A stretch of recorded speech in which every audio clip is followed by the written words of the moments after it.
Elias Cade had built his life around silence. 17 years of silence, to be exact. He lived on the edge of the desert town of Harrow's Point, where no one asked questions and most minds were too weary from the heat and dust to wonder about their neighbors. His small cabin was made of warped wood and scavenged metal, standing like a forgotten relic. He kept no visitors, no records, no connections.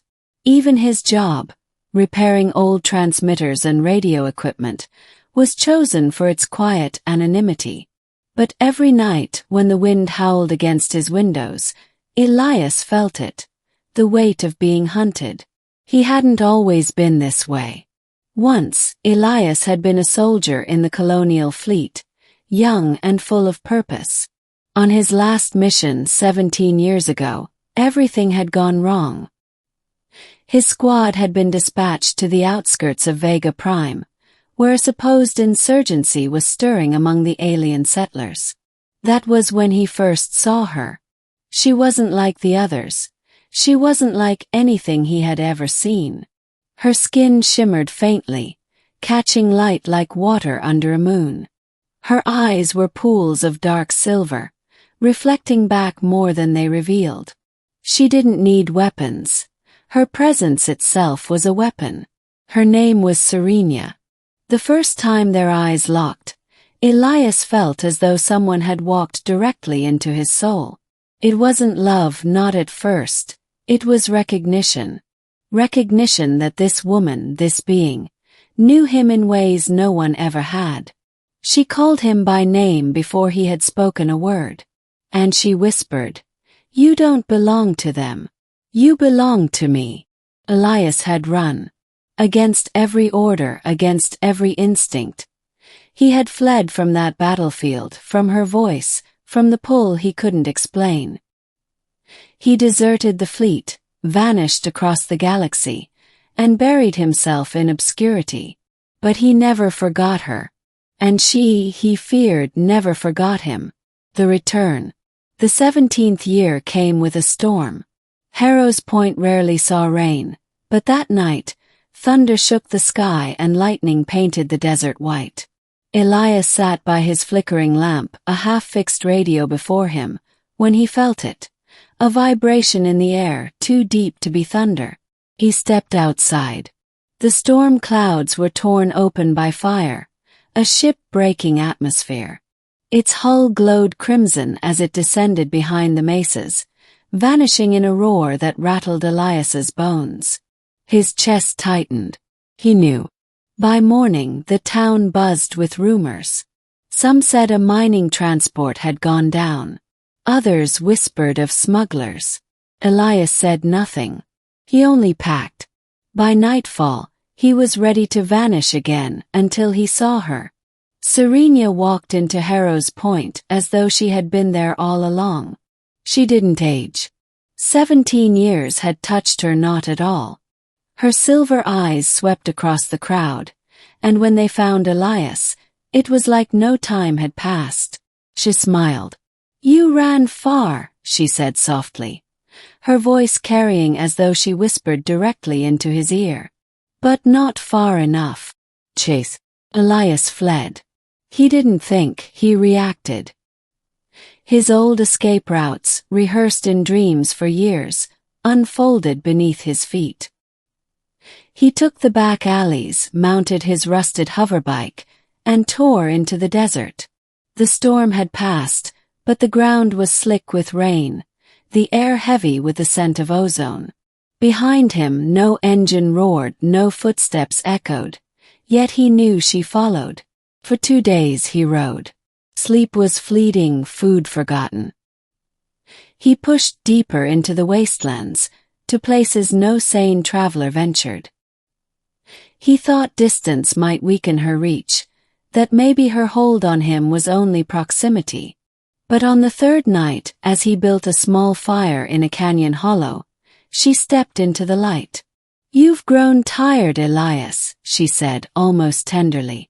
17 years, and still you resist." He pointed his old blaster at her. His hand shook. "Stay back." She tilted her head, curious. You know that weapon can't kill me. He knew. He fired anyway. The bolt of light passed through her form like smoke, dispersing the edges of her shape before she reformed, unharmed. She sighed as though disappointed. You fear me, she whispered. But you don't understand me. Not yet. The truth. That night Elias dreamed.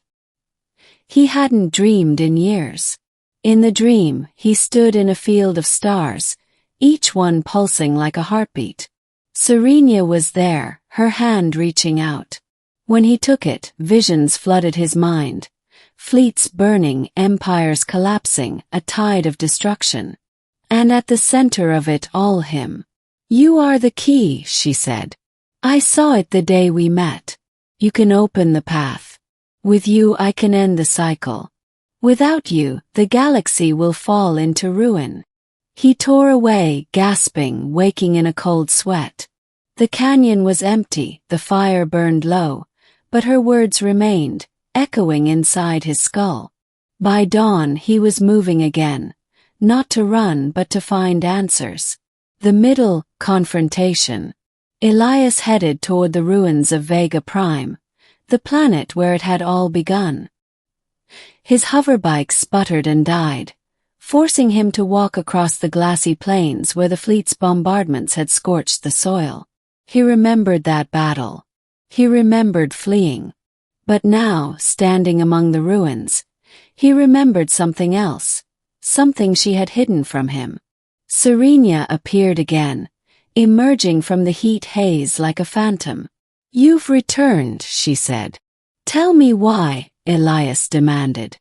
His voice cracked, hoarse with exhaustion. Why me? Why after all these years? She moved closer, her eyes shimmering with an emotion he couldn't name. Because you are the last thread, she said. Your bloodline carries what was stolen from us centuries ago. Memory. Sealed inside you. Can't take it by force. I need you to give it. Elias shook his head. You destroyed worlds. I saw what you showed me. Why would I help you? Her expression darkened. I don't destroy. I reveal. The humans, your fleet, are the destroyers. They fear what they cannot control.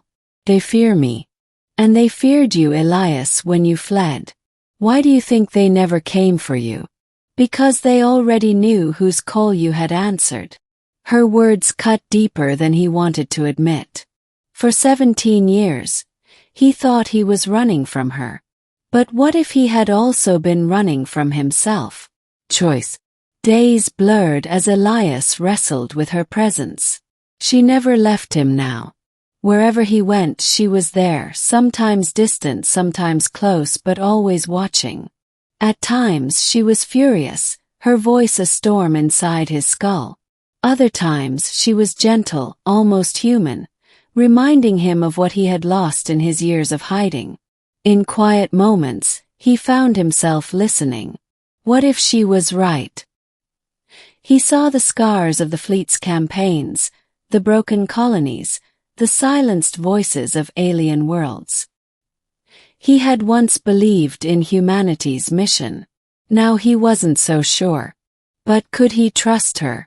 The final meeting. It was in the ruins of the Vega Prime temple that everything came to a head. Elias stood before a great stone gate, its surface inscribed with alien symbols that seemed to writhe in the dim light. Serenia placed her hand upon it, and the gate pulsed. This is the path, she said. Open it, Elias. With your touch, it will answer. He hesitated. His heart pounded.